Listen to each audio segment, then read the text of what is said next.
Assalomu alaykum hurmatli brifing ishtirokchilari. Joriy yilning 28-mart kuni aholi tomorqalari va dehqon xo'jaliklari yer maydonlaridan samarali foydalanishning qo'shimcha chora-tadbirlari to'g'risidagi hukumat qarori qabul qilindi. Ushbu qarorga muvofiq Sho'rchi tumanida ham samarali ishlar amalga oshirilmoqda. Xalqimiz azaldan yerdan unumli foydalanish hadisini olgan. Shu sababli bugun har bir vatandoshimiz tomorqasidan samarali foydalanish orqali oilasining farovonligiga, dasturxonining esa to'kin bo'lishi uchun astoydil harakat qilmoqda.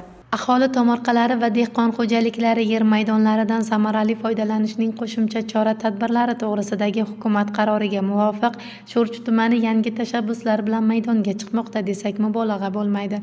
Suv tanqisligi sababli tomorqadan yiliga bir martagina hosil olish imkoniyatiga ega bo'lgan Joyilma, Baxshtepa 1, Oynako'l, Olatemir va Tolla mahallalariga 20 quvvat bo'lgan ikkita quduqda quyosh panellari o'rnatilmoqda. Aslida ushbu mahallalarda tomorqadan samarali foydalanish uchun aksariyat fuqarolar issiqxonalar tashkil etishgan. Yilning barcha faslida hosil olish imkoniyati mavjud bo'lgan issiqxona tomorqalardan foydalanishning samarali usulidir. Yuqorida nomlari zikr etilgan mahalladagi fuqarolarning tomorqadan ko'proq foydalanib, sifatli va mo'l hosil olishi uchun suv biroz muammo edi. Suv chiqishi uchun quduq qazilib, quyosh panellarining o'rnatilayotgani aholining tomorqadan samarali foydalanishi va oilaviy daromadini oshishiga xizmat qiladi.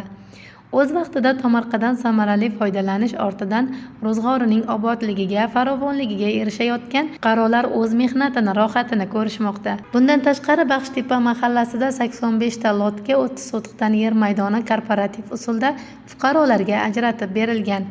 Bir mahalla bir mahsulot tamoyili asosida qishloq xo'jaligi mahsulotlarini yetishtirish maqsadida o'z vaqtida tomorqalarni sug'orish uchun xizmat qiladigan artizan quduqlari qazilgan. Ushbu imkoniyatlardan fuqarolar samarali foydalanishmoqda. Sho'rchi tumanidagi qaysi bir mahallaga bormang, u yerda kimdir gulchilik, yana kimdir qulupnaychilik, qaysi bir xonadon vakillari esa qishloq xo'jaligi mahsulotlarini yetishtirish bilan band. Tomorqadan samarali foydalanish orqali har bir xonadon yaxshigina daromad topishi mumkin.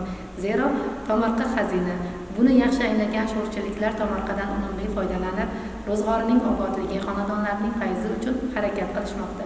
Sho'rchi tumanidagi barcha, ya'ni 53 ta mahallalarda fuqarolar issiqxonasida xushtam, pomidor, bodring, karam, bulg'or qalampiri, turli ko'katlar, qulupnay kabi barcha mahsulotlarni topishingiz mumkin. Tomorqasida astoydil ishlab, ko'proq daromad olayotgan oilalar juda ko'p. Darhaqiqat, tomorqa eng katta xazina. Astoydil mehnat qilib, undan samarali foydalansak, ro'zg'orimiz obod bo'ladi. Zero mehnatdan kelsa boylik, turmush bo'lar chiroyli.